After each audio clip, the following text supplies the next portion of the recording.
नमस्कार। आपका व्रत कथा चैनल पर स्वागत है। आज रवि प्रदोष है और रवि प्रदोष के दिन रवि प्रदोष व्रत कथा अवश्य सुननी चाहिए। तो आज मैं आपके लिए रवि प्रदोष व्रत की कथा लेकर आया हूँ। तो आइए सुनते हैं रवि प्रदोष व्रत कथा। प्राचीन काल की बात है। सर्व प्राणियों के हितार्थ परम पावन भागीरथी के तट पर ऋषि समाज द्वारा विशाल आयोजन किया गया। इस सभा में व्यास जी के परम शिष्य पुराण वेता सूत जी महाराज हरि कीर्तन करते हुए पधारे। सूत जी को आते देखकर सौनक आदि 88,000 ऋषि मुनियों ने खड़े होकर दंडवत प्रणाम किया। महाज्ञानी सूत जी ने भक्ति भाव से ऋषियों को हृदय से लगाया तथा आशीर्वाद दिया। विद्वान ऋषिगण और सब शिष्य आसनों पर विराजमान हो गए। सौनक जी ने पूछा, हे मुनि श्रेष्ठ, कलयुग में मनुष्य सरलता पूर्वक मोक्ष प्राप्त कर सके, इसके लिए कोई सरल उपाय बताने की कृपा करे। सूत जी कहते हैं कि कलयुग में जब मनुष्य धर्म के आचरण से हटकर अधर्म की राह पर जा रहा होगा, हर तरफ अन्याय और अनाचार का बोलबाला होगा, मानव अपने कर्तव्य से विमुख होकर नीच कर्म में संलग्न होगा, उस समय प्रदोष व्रत ऐसा व्रत होगा जो मानव को शिव की कृपा का पात्र बनाएगा और नीच गति से मुक्त होकर मनुष्य उत्तम लोक को प्राप्त होगा। प्रदोष व्रत से अर्जित पुण्य से कलयुग में मनुष्य के सभी प्रकार के कष्ट और पाप नष्ट हो जाएंगे। यह व्रत अति कल्याणकारी है। इस व्रत के प्रभाव से मनुष्य को अभीष्ट की प्राप्ति होगी।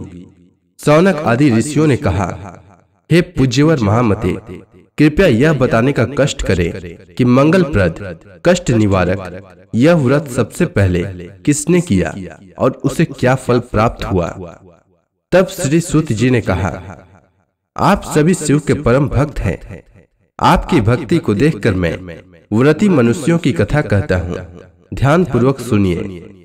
एक गांव में अति दीन ब्राह्मण निवास करता था। उसकी साध्वी स्त्री प्रदोष व्रत किया करती थी।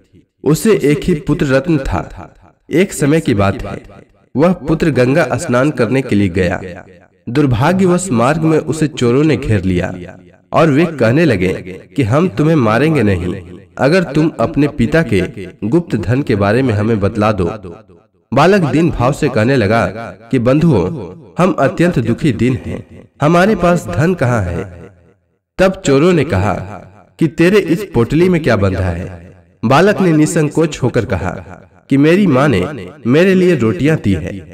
यह सुनकर चोरों ने अपने साथियों से कहा कि साथियों, यह बहुत ही दीन दुखी मनुष्य है, अतः हम किसी और को लूटेंगे।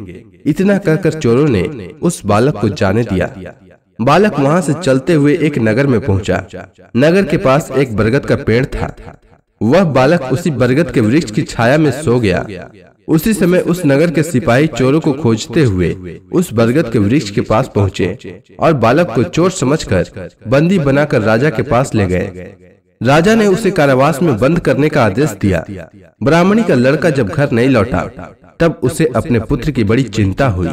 अगले दिन प्रदोष व्रत था। ब्राह्मणी ने प्रदोष व्रत किया और भगवान शंकर से मन ही मन अपने पुत्र की कुशलता की प्रार्थना करने लगी।